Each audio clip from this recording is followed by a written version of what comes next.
خدا کی قسم، قرآن کی قسم،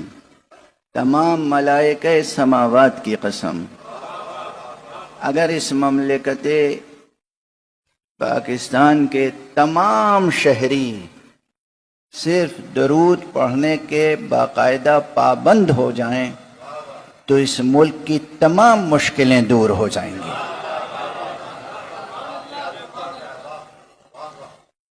اس فقیر کی بات یاد رکھیے گا، اگر سب پابند ہو جائیں، سب، ہر شہری جو منصبوں پر ہیں، بڑے بڑے عہدوں پر ہیں ان سے لے کر، اور ہر شہری اگر حضور پر